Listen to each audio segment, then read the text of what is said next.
La actividad correspondiente a la segunda semana consistía en completar el cronograma correspondiente al circuito que podéis ver aquí en la parte derecha de la imagen. Este circuito secuencial, como podéis ver, está constituido por dos flip-flops, un flip-flop tipo D, el de arriba disparado por flanco descendente, y otro flip-flop JK, el de abajo, también disparado por flanco descendente. Según podéis ver, ambos flip-flops tienen conectada la misma señal de reloj, con lo cual realizarán sus escrituras exactamente a la misma vez. El flip-flop de arriba, el flip-flop tipo D, tiene conectado a través de su entrada D la salida de una puerta AND. Esta puerta AND, según podéis ver, calcula el producto lógico de la salida de una puerta OR, que a su vez calcula la suma lógica de dos de las entradas A y B, con la tercera entrada, ¿vale? La entrada C.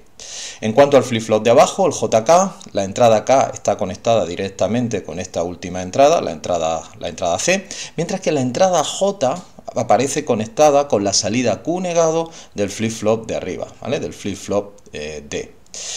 Bien, se trata de calcular, según podéis ver aquí, el valor de la señal X a lo largo del tiempo, el valor de las señales Y y Z también a lo largo del tiempo. Inicialmente nos dicen que el flip-flop de arriba, el D, almacena un valor 0, mientras que el flip-flop de abajo, el JK, almacena un valor 1. Venga, pues vamos a comenzar calculando el valor de la señal X.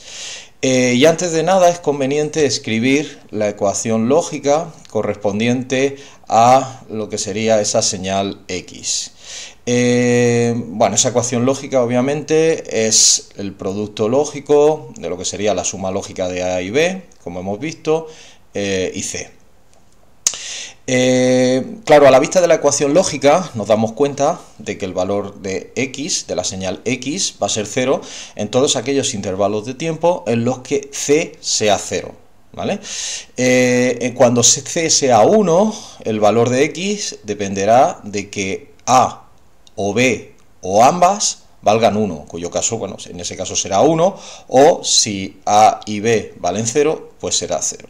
De esta manera, fijaos que podemos calcular muy fácilmente el valor de X, simplemente poniendo a 0 todos los intervalos de tiempo en los cuales C sea 0 y A y B también sean 0. El resto del tiempo X valdrá 1. Bien, bueno, pues empezamos viendo cuando C vale 0, daos cuenta, durante todo este tiempo C vale 0, con lo cual X también vale 0. De igual manera, durante todo este tiempo de aquí, C vale 0 y por tanto sabemos que X toma valor 0. Venga, lo escribimos.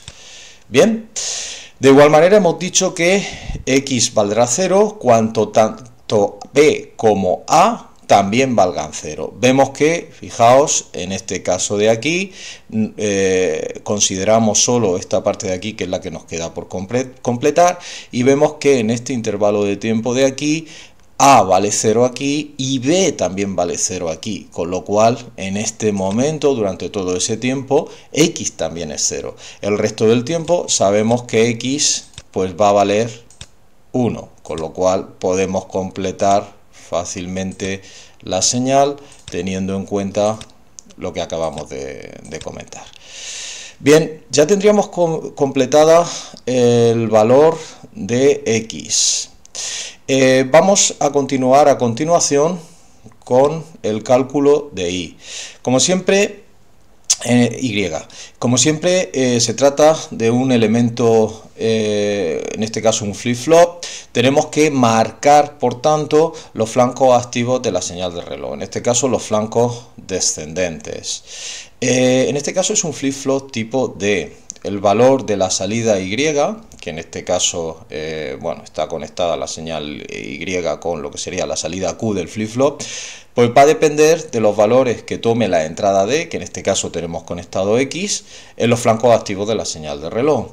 Entonces la idea, como vimos en la actividad de la semana 1 para el flip-flop que se propuso en ese momento, es Pues simplemente prolongar el valor que tenemos almacenado en el flip-flop hasta cada uno de los flancos activos de la señal de reloj y mirar ahí lo que vale X. Si X vale 1, el flip-flop pasará a almacenar 1 al menos hasta el siguiente flanco activo de la señal de reloj, mientras que si X vale 0, el flip-flop pasará a almacenar 0 al menos hasta el siguiente flanco activo de la señal de reloj. Bien, pues procedemos de esta manera y fijaos, el primer flanco activo lo tenemos aquí. El flip-flop almacena inicialmente 0 y ese 0 se prolonga como mínimo a este flanco activo de aquí. En este momento miramos el valor de la entrada X, ¿vale? Fijaos, vale 0, con lo cual significa que el flip-flop seguirá almacenando ese 0 al menos hasta el siguiente flanco activo, hasta este punto de aquí. En este punto vemos como la X sigue valiendo 0, con lo cual, bueno, pues seguimos almacenando 0 y lo llevamos hasta el siguiente flanco activo, donde volvemos a ver la X.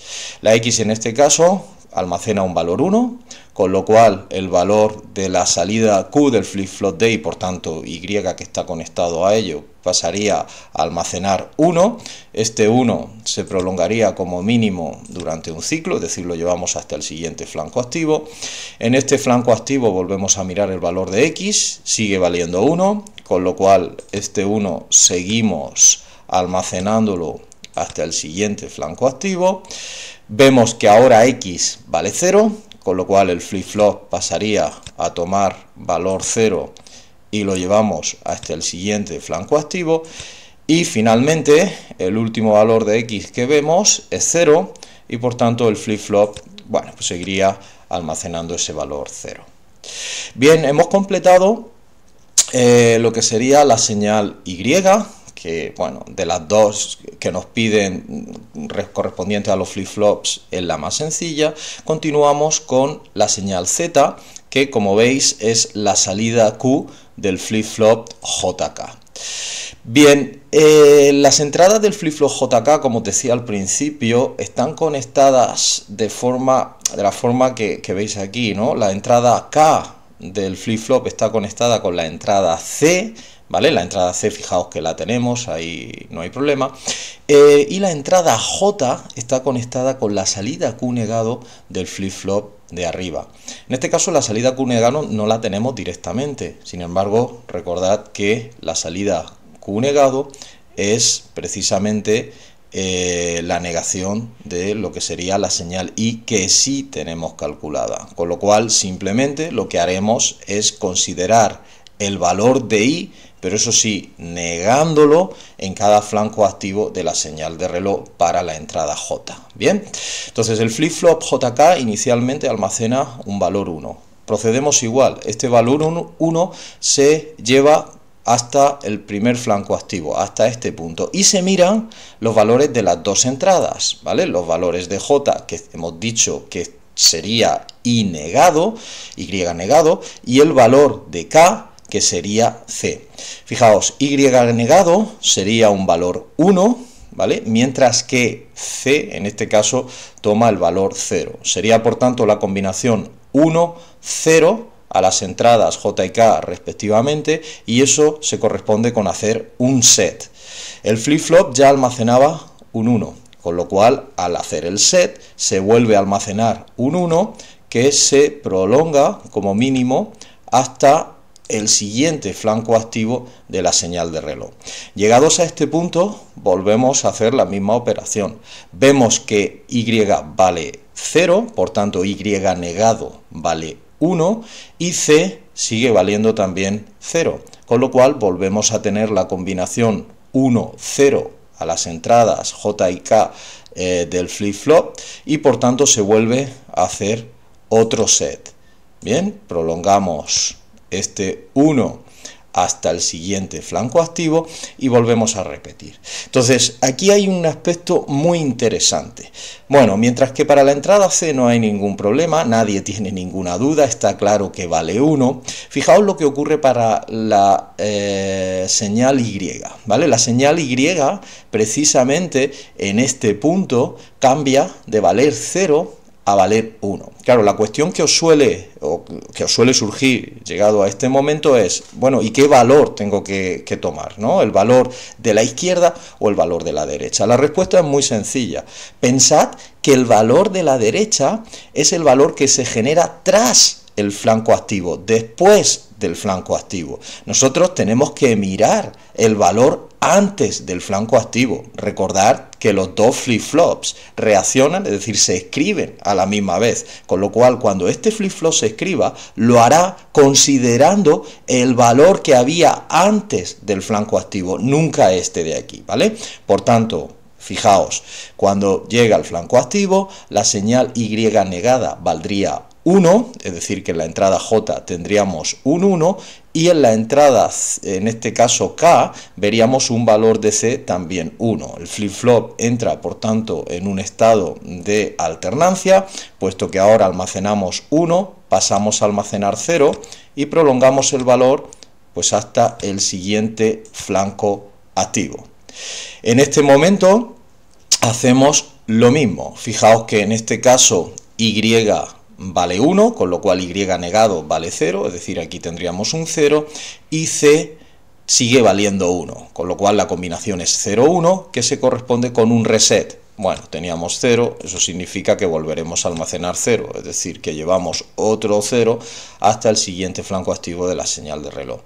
En este momento, fijaos que vuelve a suceder algo similar a lo que teníamos antes, ¿no? Y cambia de 1 a 0, pero fijaos, volvemos a darnos cuenta de que este cambio se produce después del flanco activo de la señal de reloj, con lo cual el valor que nosotros tenemos que considerar es el que hay antes del flanco, es decir, Y1, y por tanto Y negado 0, por tanto J0, ¿bien? Y en este caso C vale 0, sería la combinación 0, 0, o lo que es lo mismo, combinación de mantenimiento hasta el siguiente flanco activo de la señal de reloj. Llegado a este punto de aquí, vemos cómo Y pues vale 0, con lo cual Y negado será 1, y C vale 0, con lo cual K en este caso será 0. La combinación sería 1, 0, o lo que es lo mismo, un set, ¿vale? Con lo cual almacenaríamos un 1 y terminaríamos. Bueno, con esto tenemos completado el cronograma. Lo segundo que nos pedían era que calculásemos la frecuencia máxima de funcionamiento del circuito.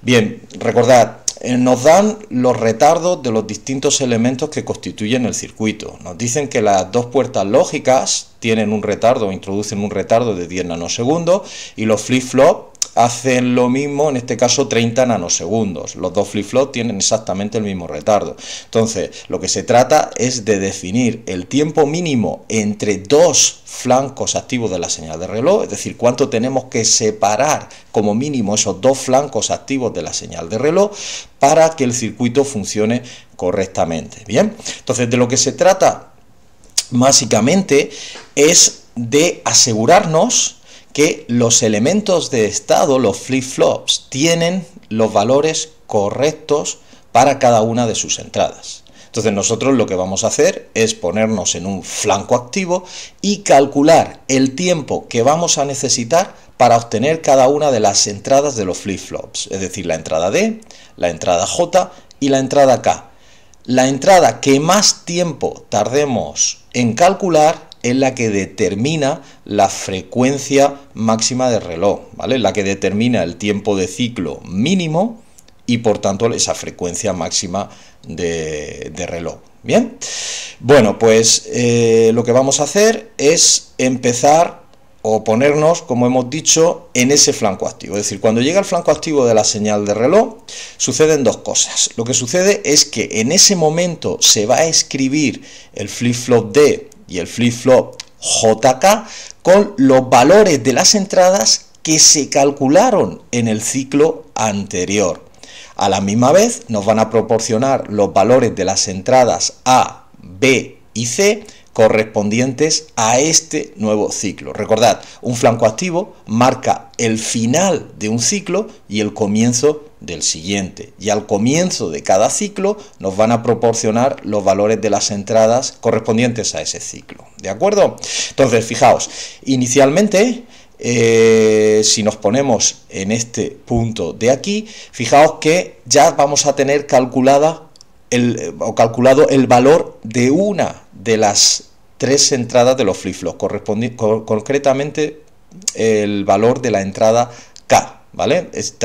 Veis que K está conectado directamente con la entrada C que tenemos nada más comenzar el ciclo, con lo cual esta entrada no introduce ningún problema. Bien, entonces, la entrada X es el resultado, fijaos, de estos dos niveles de puertas lógicas. En el instante 0, bien, una vez llega el flanco activo, esta puerta OR se pondría a trabajar, pero va a necesitar 10 nanosegundos hasta generar su salida. A la misma vez, fijaos que la entrada J va a depender de la salida Q negado del flip-flop D, ¿vale? Este flip-flop D se pondrá a trabajar justo en ese instante 0, pero va a necesitar 30 nanosegundos hasta que genere sus salidas, ¿bien? Entonces, fijaos, el siguiente movimiento lo observaríamos a partir de los 10 nanosegundos desde la llegada del flanco activo. A partir de estos 10 nanosegundos, daos cuenta que esta puerta OR habría terminado, con lo cual la puerta AND que sigue tendría los valores de las dos entradas ya disponibles y se podría poner a trabajar. Por el contrario, daos cuenta que los flip-flops pues solo han completado 10 de los 30 nanosegundos que necesitan para sacar los valores de la salida, es decir, estarían a un tercio de lo que sería el tiempo necesario para calcular las salidas. 10 nanosegundos después, esta puerta AND habría terminado, con lo cual, fijaos que la entrada D ya la tenemos disponible tras 20 nanosegundos después del flanco activo de la señal de reloj, con lo cual 20 nanosegundos para generar D, 0 nanosegundos para generar K, y todavía no tenemos J, que depende de Q negado, ¿vale? J la obtendremos otros 10 nanosegundos después, que es cuando, fijaos, los dos flip-flops ya han terminado, es decir, en este mismo momento ya tenemos el valor de la entrada J a los 30 nanosegundos tras el flanco activo, y por tanto ya sí que podríamos tener otro flanco activo porque las tres entradas de los flip-flops estarían disponibles. De esta manera daos cuenta que el tiempo de ciclo mínimo serían 30 nanosegundos y por tanto la frecuencia máxima la obtenemos como la inversa del tiempo de ciclo, o lo que es lo mismo 33,33 MHz. Daos cuenta que si nosotros ponemos un tiempo de ciclo menor que esos 30 nanosegundos, imaginaos 25 nanosegundos, el circuito no funcionaría correctamente, puesto que esta entrada J podría no haber sido calculada con el valor adecuado. De igual manera, si en lugar de 35 ponemos 40 nanosegundos, el circuito sí funcionaría, pero no lo haría a la frecuencia máxima de funcionamiento, lo haría más lentamente de lo que podría funcionar. Bien, bueno, pues hasta aquí la resolución de la actividad correspondiente a la semana 2. Cualquier duda que tengáis la comentamos al comienzo de la clase del miércoles y bueno, también podéis consultar por tutorías.